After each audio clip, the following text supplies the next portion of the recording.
you want to run. Ooh, okay, we're ready now. All right, good evening. We're now joined by our race winner of tonight's Heart of America 200 here at Kansas Speedway, Corey Heim. Congratulations, Corey, on that victory.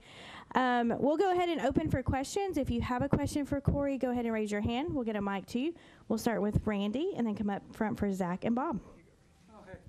Corey, congratulations. I got two things. I guess you weren't too distracted from your day job. How do you concentrate? How do you shift your attention to the big one tomorrow? How do you keep that straight? And second thing, too, you've been frustrated here at Kansas. Second last spring, you've been in the top. What put you over the top at Kansas? Yeah, for sure.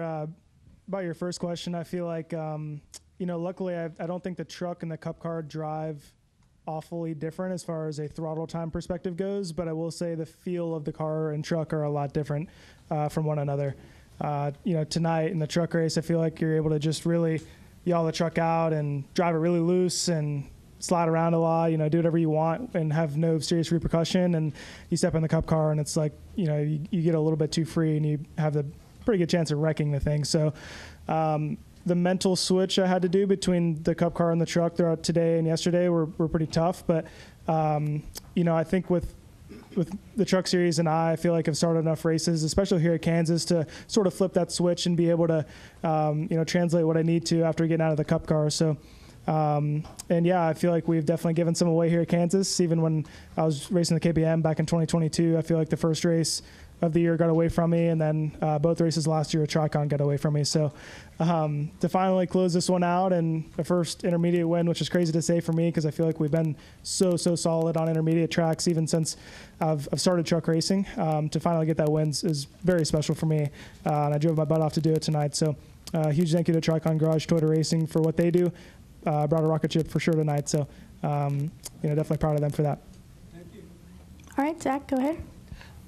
Excuse me. Zach Sterniello, NASCAR.com. Corey, congratulations on this.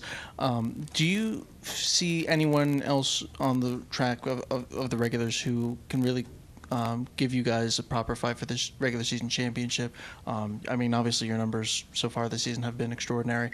I know the 19 has been up there as well. Is there anyone that you guys are watching out for as you pursue this regular season championship? I've never really been the type of person to single anybody out and weigh myself against the competition. I feel like during the week I do everything I can to make me show up to the racetrack and perform to the best of my ability and worry about everything else when I get to the racetrack. So I know the tendencies of how people will race me and how to race them to avoid contact or wrecking or something like that. But in the grand scheme of things, I can't really look at somebody and say like they're going to give us a run for our money this weekend because it can change on a given week. And of course, I know there's better drivers and worse drivers in the truck series. And, at the end of the year, I think it'll fizzle out and the best four drivers will make the championship four. But with the playoff format the way it is, you could have one thing go wrong and not make it, or someone have three good runs at the end of the year and make the championship four, even though they're not that fast throughout the year. So also, you have to really peak at the end of the year too. I feel like last season we really hit our peak about mid-year and really just rode it all the way to the end of the year. And, I feel like we just got to continue to bring fast 100 TD pros to the racetrack and count on us kind of riding that stride all the way to Phoenix this year. All right, Bob. Bob Parker's Fox Sports. Did racing the Cup car last week or just having the practice today contribute to this win at all? I think a little bit. Anytime you race against the Cup guys, they're of course the best in NASCAR. So you're going to learn a thing or two by racing around those guys and the tendencies and how they aero block and how good the restarts are. And pit road is a big one too. Really just having that mindset of you have to perform to the best of your ability, and you can't overstep it or else you put yourself in a bad spot. I think when you race the Cup guys, that kind of elevates a little bit. You have to just drive the crap out of the car and hope it sticks kind of thing. And those guys are all really phenomenal race car drivers. So when you come back to the truck series, also a series with phenomenal race car drivers, but more of a development side of things, I feel like, you can put that to the test and apply some of those things. So I think pit road was the biggest one for me. Learning how those guys execute so well and what they do to maximize that was big, and I think it really contributed to the win tonight. Of course, the pit crew did a great job, but just getting on and off of pit road and running my lights, stopping in the box, all of that gave me a good enough gap to hold it to the end of the race. Even though we might have not been the fastest truck at the end, we were able to hold that buffer. All right. I believe we had a question over here. Go ahead. Thank you. Harry Loomis, the podium finish. Congrats on the win, Corey. We're over a third of the way through the season. Now you've got 2 wins. You've gotten top 10s in every race. How do you grade your personal performance so far this season? Hard to put a grade on it. I think if I had to, I'd say a B on my end. Admittedly, there's been a couple races where I've run a doubleheader, not this weekend necessarily, but some weekends in the past that I've run a doubleheader, and it's been hard to focus on Xfinity and truck, or truck and cup, or whatever it may be, whatever combination it is. It's really hard to just dial both of those in. Luckily, at a place like Kansas, I'm so accustomed to this racetrack. I've had so many laps here; it's almost like second nature now for me, showing up here and running fast in a truck. So some places that I'm not as comfortable with, like Martinsville, I struggled at really bad this year. It's just really hard to find the differences between the truck and the Xfinity car and show up and be really good at both. So preparation could have been a little better on my side, but overall, a really solid year for us. All right. Go ahead. You had a question, and then we'll come back to you. Here you go. Thank you. Caleb Vessel, SpeedwayDigest.com. This track is in the playoffs later this year. So how much can you take from tonight, from this win, and transform that into the future in September when you guys come here in the fall for the playoffs? Yeah, definitely a lot. This is going to be a big race for us, I think. I mean, the other tracks that we've already run at that are going to be in the playoffs, we struggled at pretty bad. Admittedly, personally, I struggled pretty bad at. So coming to a place that we were able to execute and have the speed at, and honestly struggle with the balance of the truck a little bit tonight, and be able to make that better for the fall race is definitely going to be huge. And executing on that race and hopefully winning the race is going to be huge too to advance. So, I definitely think this has always been one of our better tracks, and I think we got top 5s in both of them last year. So hoping to repeat this win in the fall for sure. Okay, go ahead. Trey Lyle, frontstretch.com. Congrats on the win.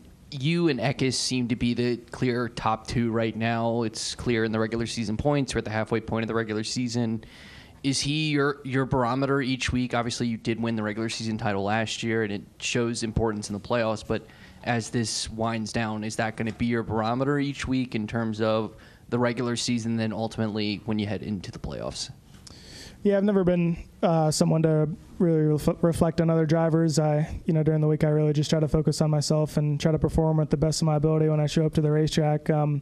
But speaking about Christian, he's done a great job. I mean, he's got so much experience now, and he does a great job week in and out. So to answer your question, yes, I think he is going to be really tough to beat throughout the year. But once again, you could show up next week and we could be way off, and some other drivers could be way better. So you just never know with the way the sport works, and going to very unique racetracks week in and week out. It's never going to be the same. So, obviously our goal is to win the championship this year with Track on Garage, and it could change a lot by then. So right now, I think yes, he's probably the best, but got a long season ahead of us.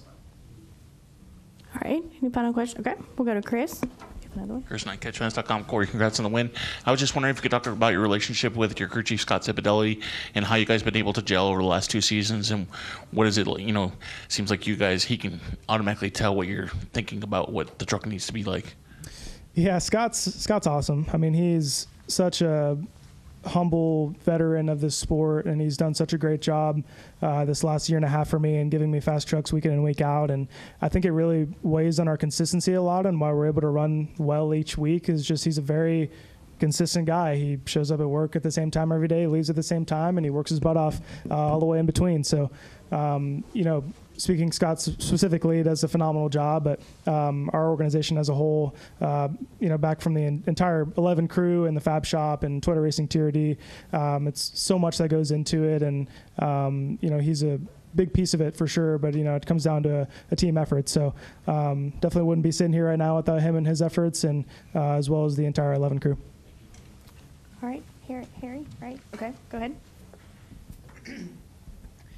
Corey, you mentioned just how competitive you guys have been, how tight knit your team is. This is the first of 5 straight weeks of racing. The way you guys have been running, how much excitement do you have going to the track every week, knowing that you have a chance to win or at least run up front? Yeah, I'm always excited to show up to the racetrack with Tricon Garage. I mean, we've been so lights out this past, probably about the last year or so. We've been, contending for wins basically every week. So, I feel like we are able to really execute on these tracks coming up. This was about the time of year last year, as far as the schedule goes, that we were able to really start putting top 3 runs together and compete for wins every week. So, I feel like just like last year, our trucks are getting a lot better. And, we're going back to Darlington next week that we almost won last year. So that's another good one for me. And just hitting a bunch of tracks in a row that we were, really close last year, and definitely are determined to go back and try to win the race this year. So, as I mentioned, got a really good stretch coming up for us. And I really don't think we have any bad tracks necessarily, but definitely some really good ones coming up. All right. Any final questions for Corey? All right. Congratulations, Corey, on the win. All right. Appreciate it. Best of luck tomorrow as well. Thank you.